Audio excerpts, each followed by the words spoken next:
이튿날 떠나 가이사랴에 이르러 7 집사 중 하나인 전도자 빌립의 집에 들어가서 머무르니라. 그에게 딸 넷이 있으니 처녀로 예언하는 자라. 여러 날 머물러 있더니 아가보라는 한 선지자가 유대로부터 내려와 우리에게 와서 바울의 띠를 가져다가 자기 수족을 잡아 매고 말하기를 성령이 말씀하시되 유다 결박하여 이방인의 손에 넘겨주리라 하거늘. 우리가 그 말을 듣고 그곳 사람들과 더불어 바울에게 예루살렘으로 올라가지 말라 권하니 바울이 대답하되 여러분이 어찌하여 우로 내 마음을 상하게 하느냐. 나는 주 예수의 이름을 위하여 결박당할 뿐 아니라 예루살렘에서 죽을 것도 각오하였노라 하니 그가 권함을 받지 아니하므로 우리가 주의 뜻대로 이루어지이다 하고 그쳤더라. 아멘. 인사합시다. 할렐루야. 새벽을 깨우시는 여러분들 주님의 능력으로 무장하시고 승리하시기를 축원합니다. 하나님을 섬기는 사람에게 제일 중요한 것은 하나님의 뜻이죠. 하나님의 뜻이 뭐냐? 이게 사실 이제 핵심 중에 핵심입니다. 하나님이 사무엘상 15장에 보니까 사무엘을 통해서 사울에게 하나님의 뜻을 명확하게 말씀하세요. 아말렉을 진멸하라. 아말렉을 진멸하라. 아말렉에 대해서 종종 들었죠. 출애굽기 17장에 출애굽한 이스라엘 백성 중에 약한 사람들을 쳐서 괴롭히던 사람들이 아말렉이죠. 그다음에 기드온 당시 때 미디안 사람들이 함께 데리고 와서 이스라엘을 초토화시켰잖아요. 그들이 누구예요? 아말렉이죠. 아말렉. 다윗이 머물던 시글락성을 불살라버리고 처자식을 팔아먹는다고 끌고 갔던 사람들이 누구예요? 그게 아말렉이죠. 계속 나와요. 그다음에 유대인들을 몰살시키려고 아주 못된 짓을 했던 사람. 근데 이제 모르드게하고 에스더에 의해서 저지가 되죠. 하만. 이 하만이 아말렉 사람이죠. 여호와께서 대대로 아말렉과 싸우시리라. 이게 이제 출애굽기 17장에 나오는 거예요. 이게 하나님이 이 아말렉을 진멸하라 말씀은 그게 하나님의 뜻이라는 거예요. 왜냐하면 두고두고 사단과도 같은 역할을 할 것이기 때문에. 근데 사울이요 돈에 눈이 멀은 거야. 양, 소, 아가광 좋은 거 다 살려와 놓고는 한다는 소리가 제사 드리려고 그랬습니다. 근데 하나님이 사무엘 통해 유명한 말씀하세요. 순종이 제사보다 낫습니다. 왕이 여호와의 말씀을 버렸기 때문에 하나님도 왕을 버려 이스라엘 왕이 되지 못하게 하셨습니다. 당장 백성들의 여론이 중요한 게 아니에요. 당장 이득을 보는 게 중요한 게 아니에요. 하나님의 뜻대로 하는 게 중요한 거예요. 이걸 놓치면 안 돼요. 원래 바울 사도는요 비두니아로 가려고 그랬어요. 비두니아로 가고자 애쓰되 예수의 영이 허락하지 아니하시는지라. 그때 마게도냐 사람이 환상 중에 나타나서 우리를 도와달라고 그래요. 하나님의 뜻이 이 비두니아 쪽이 아니구나. 마게도냐 쪽이구나. 자기 생각을 접고 하나님의 뜻에 순복을 해요. 그리고 마게도냐로 가요. 첫성이 빌립보예요. 귀신 들린 여종을 고쳐줘요. 이 일 때문에 억울하게 두들겨 맞아요. 피투성이 되도록 두들겨 맞아요. 감옥에 처박혀요. 착고까지 채워져요. 아니 하나님의 뜻대로 했는데 묶이고 매맞고 감옥에 처박히고 착고 채워지고 언제 처형당할지 모르는 상황이 되고 그러면 야 내가 하나님의 뜻대로 순종을 했는데 이 꼴이 뭐냐. 인생 비참하다 처참하다 이러지 않죠. 한밤중에 바울과 실라가 하나님께 기도하고 찬송함에 죄수들이 듣더라. 하나님의 뜻대로 하다가 고난을 당하면은 그거는 절망할 일이 아니라 찬송할 일인 거죠. 어떻게 돼요? 기적이 일어나요. 옥토가 흔들려요. 옥문이 열려요. 착고가 풀어져요. 간수가 꼬꾸라져요. 빌립보 교회가 창립이 돼요. 이 빌립보 교회가 나중에 바울의 선교사에게 큰 역할을 해요. 그 역할을 하는 빌립보 교회를 바울 사도가 축복하죠. 너희가 드리는 예물은 하나님께 향기로워. 나의 하나님이 영광 가운데 그 풍성한 대로 너희 모든 쓸 것을 채우시리라. 결국 하나님의 뜻대로 행하는 게 유익인 거죠. 자, 바울 사도에게 좀 더 할게요. 바울에게 육체의 가시가 있죠. 사단의 사자라고 그래요. 이 몸이 고통스러운 거예요. 여러분 열심히 말씀을 전하러 다니려는데 몸이 너무 아파 봐요. 아니 바울 사도가 능력이 없는 게 아니에요. 신유의 역사가 안 나타나는 게 아니에요. 앞수건 손수건만 갖다 앉아도 병자가 일어나고 귀신이 떠나가요. 대단하잖아요. 루스드라 지역에서는 안진뱅이를 일으켜요. 그래서 그 지역의 제사장들이 스스 제사장, 제우스 제사장, 그다음에 허메 제사장, 헤르메스 제사장들이 바울과 바나바에게 제사를 드리려고 속까지 끌고 올 만큼 지역이 발칵 뒤집어진단 말이에요. 근데 정작 자신은 중병을 알아요. 이것이 네게서 떠나가기를 3번 간구하였다. 근데 주님이 뭐라 하세요? 내 은혜가 네게 족하도다.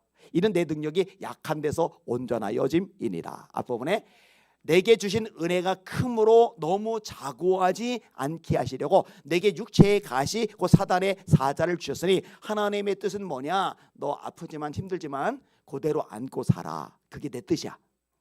네가 그렇게 돼서 힘들고 어려울 수 있겠지만 그 덕분에 너는 교만하지 않고 교만하지 않아서 내게 버림받지 않을 수 있게 돼. 이 하나님의 뜻을 알고 나니까 바울 사도의 개념이 달라져요. 하나님 고쳐주세요, 고쳐주세요, 고쳐주세요. 이거 전에는 3번이나 부르짖었는데 이제는 그 기도 안 해요. 어떻게 해요? 나의 약한 것을 자랑했다. 나의 약한 것을 기뻐했다. 그러니까요, 지금 내가 힘들고 어렵고 고난이 닥쳤지만 이게 해결되는 것보다 더 중요한 건 뭐냐? 하나님의 뜻이 나를 통해 이루어지는 게 더 중요한 거예요. 여러분, 이런 것들이 명확해질 수 있기를 주님의 이름으로 축원합니다. 따라합시다. 주님의 뜻이 이루어지면 그것으로 충분하다.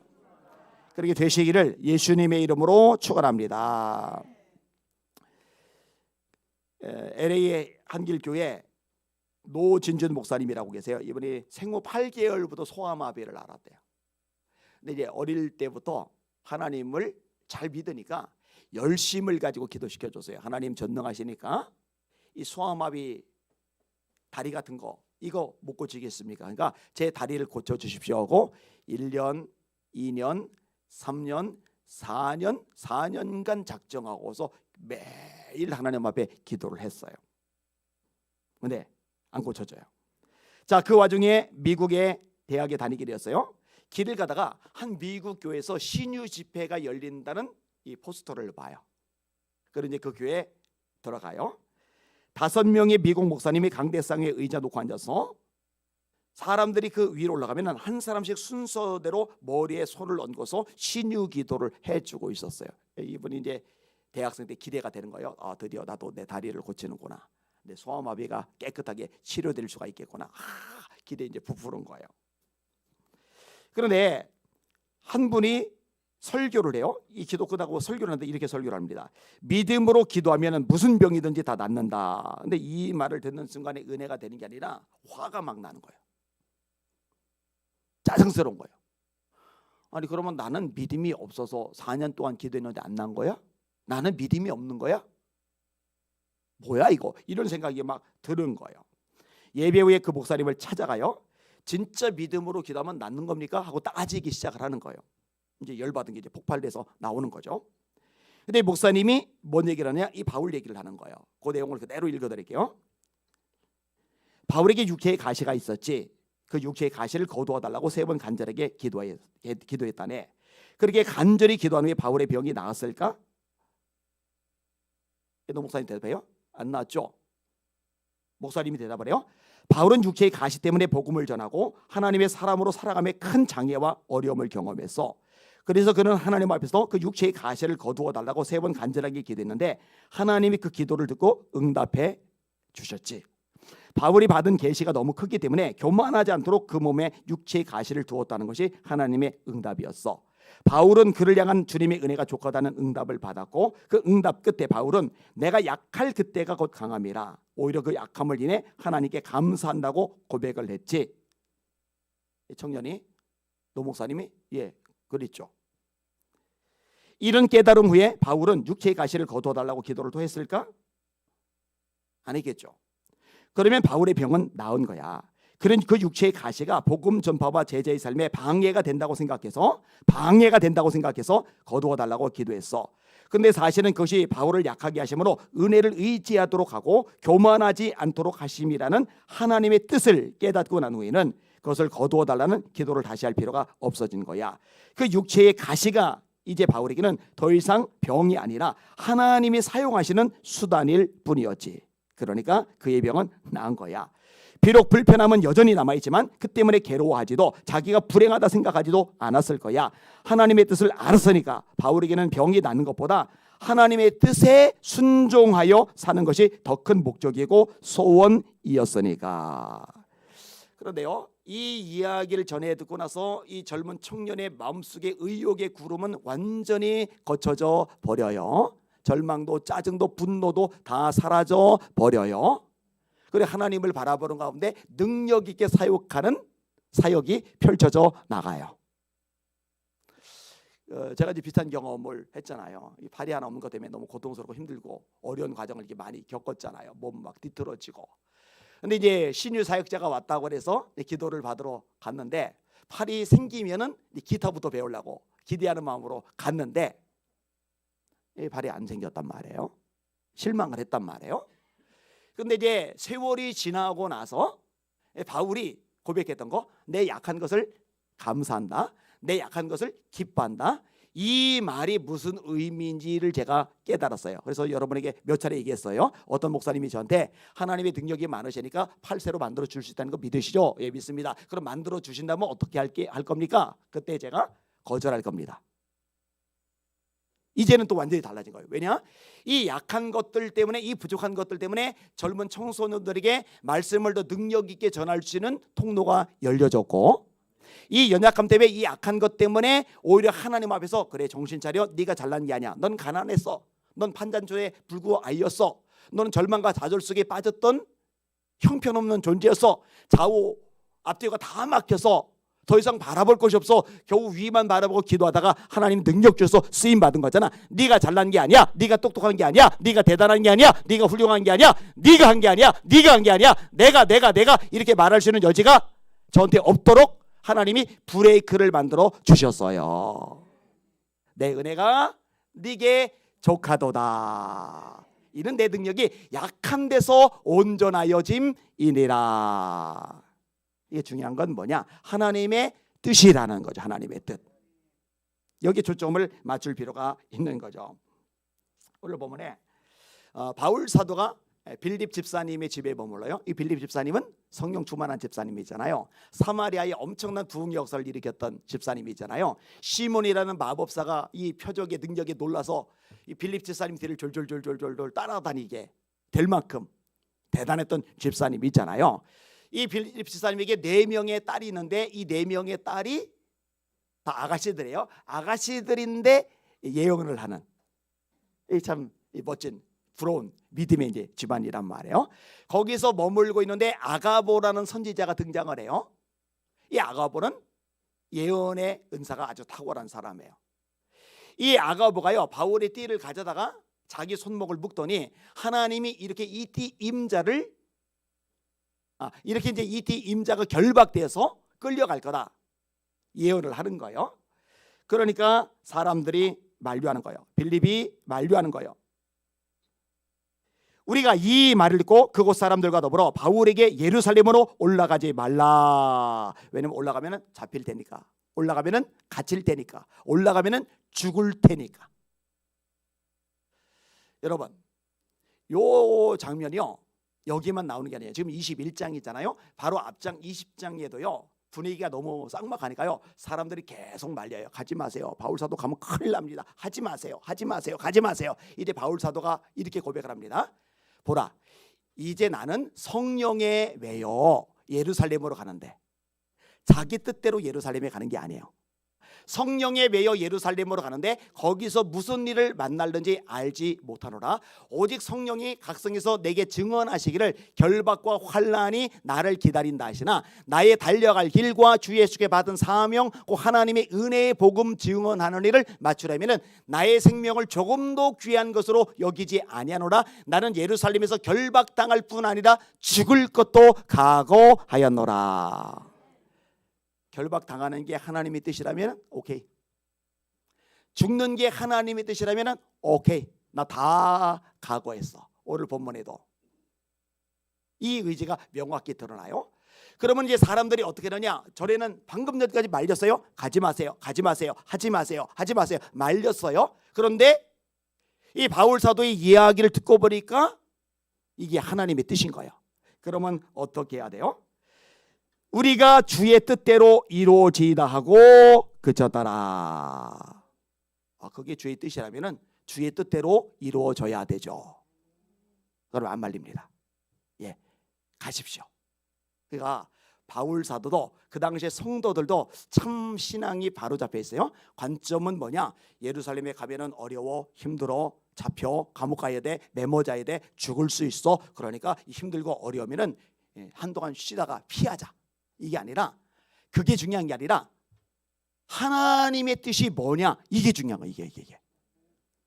여러분, 저와 여러분들은 여기에 초점 맞춰야 돼요. 하나님의 뜻이 뭐냐? 인간적으로 대단하고 엄청나고 폼나고 기가 막히고 이거 말짱 의미 없어요. 빌립 집사님이 사마리아에 엄청난 부흥을 일으켰잖아요. 이건 뭐 대단하잖아요. 도시 전체가 뒤집어졌으니까. 근데 성령께서 나타나셔서 느닷없이 뭘 하시느냐? 너 광야로 가라. 하나님의 뜻이 뭐예요? 이 빌립이 광야로 가는 거예요. 아니, 광야에 가면 사람들이 없잖아요. 이 엄청난 부흥 현장을 손 떼면은 너무 아깝잖아요. 그거는 내 뜻이고, 하나님의 뜻이 광야로 가라는 것이면은 이 엄청난 것 놔두고 광야 별볼이 없는 곳으로라도 가는 거예요. 제가 종종 그런 얘기하죠. 진짜 하나님의 사람은요, 엄청나게 크게 놀랍게 대단하게 엄청나게 위대하게 기가 막히게 일을 하는 사람이 하나님의 종이 아니라, 하나님이 가라는 곳에 가서 하나님이 서란 곳에 서서 하나님이 하라고 하는 그 일을 하는 사람이 진짜 하나님의 종입니다. 근데 지금 우리 대한민국이 이제 한국이 사이즈 귀신에게, 사이즈 우상에게 이게 눈이 멀어버려 가지고 크고 대단하고 폼나고 그러면 능력의 종, 능력의 종. 저 섬이나 저기 저 어촌이나 저 농촌에서 그냥 몇 안 되는 노인네들 데리고서 그 영혼들 때문에 못 떠나서 눈물로 목회하는 분들 보면 얼마나 능력이 없으면 저 성구석에서 저러고 있을까. 그거 인간적인 생각이죠. 예수님이 뭐라세요? 그날에 많은 사람이 나더러 이르되 주여 우리가 주의 이름으로 선지자 노릇하며 주의 이름으로 귀신을 쫓아내며 주의 이름으로 많은 권능을 행치 아니하나이까. 이런 많은 권능을 행하면은요 엄청난 인파도가 몰려듭니다. 근데 예수님은 내가 너희를 도무지 알지 못하니 불법을 행하는 자들아 내게서 떠나가라 하리라. 불법이 뭐예요? 하나님이 뜻대로 하지 않는 것. 제 생각대로, 제 고집대로, 제 기준대로, 제 가치관대로, 제 주장대로 하는 거. 이거 다 불법이에요. 아무리 기가 막히게 이렇게 주님이 해서 했습니다. 너 누구야? 나도 몰라. 이런 말장광인 거예요. 자, 따라합시다. 가장 중요한 건 하나님의 뜻이다. 그러니까 하나님의 뜻이 어디에 담겨 있어요? 말씀, 성경에 담겨 있어요. 말씀에서 벗어나면 안 돼요. 누구라도. 말씀에 든든히 서시는 저와 여러분들 되시기를 주님의 이름으로 축원합니다. 하나님, 한국의 강단마다 주의 종들이 잡동사니 세상 얘기, 자기 얘기, 자기 철학 얘기하지 말게 하시고 하나님의 말씀만 있는 그대로 선포하게 하여 주시옵소서. 성도들이 잡동사니 이야기 원하지 말고 하나님 말씀만 들려주기를 사모하게 하여 주시옵소서. 이거부터 살아나야 한국교회가 살아납니다. 아멘. 마치고 이제 오전에 대전으로 갑니다. 나라사랑 33일 목회자 모임이 있어요. 33일에서 이제 더 확대가 되었는데 기도를 좀 해주시기를 바랍니다. 할 일이 많은 시대입니다. 기도합시다. 하나님, 우리를 깨워 주시옵소서. 하나님, 우리 영안을 활짝 열어 주시옵소서. 영안이 열린 건 천사가 보이고 귀신이 보이고 그게 아니라 하나님의 뜻이 밝히 보이는 게 진짜 영안이 열린 것입니다. 다시 기도합니다. 우리 사랑하는 성도들 영안을 열어 주시옵소서. 하나님의 뜻이 보이게 하여 주시옵소서. 하나님, 말씀에 철저하게 뿌리를 내리게 하여 주시옵소서. 예수님이 말씀하셨습니다. 내 하늘 아버지께서 심으시지 않은 것마다 뽑힐 것이다. 하나님 말씀에 뿌리를 내렸기에 뽑혀지지 않은 결실을 가지고 주님의 손에 안겨드릴 줄 아는 우리 모두가 되게 하여 주시옵소서. 우리 예수비전 성결교회가 말씀을 읽고 듣고 공부하고 암송하고 묵상하고 지키는 하나님의 사람들로 가득하게 하여 주시옵소서. 하나님, 한국교회 강단마다 하나님의 말씀의 잡동사님들이 빠져나가게 하시고 말씀만이 있는 그대로 선포되게 하여 주시옵소서. 우리 성도들이 예화도 좋지만 간증도 좋지만 유모도 좋지만 이런저런 도움되는 이야기들도 좋지만 이 모든 것들보다 하나님의 말씀 자체를 풀어줄 때 가장 맛있게 받아먹는 복 있는 성도들 될 수 있도록 은혜 베풀어 주시옵소서. 예수님 이름으로 간절히 기도합나이다. 아멘. 주기도문 하십니다. 하늘에 계신 우리 아버지여, 이름이 거룩히 여김을 받으시오며 나라가 임하옵시며 뜻이 하늘에서 이루어진 것 같이 땅에서도 이루어지이다. 오늘날 우리에게 일용할 양식을 주시옵고 우리가 우리에게 죄진 자를 사하여 준 것 같이 우리 죄를 사하여 주시옵고 우리를 시험에 들게 하지 마시옵고 다만 악에서 구하시옵소서. 나라와 권세와 영광이 아버지께 영원히 있사옵나이다. 아멘.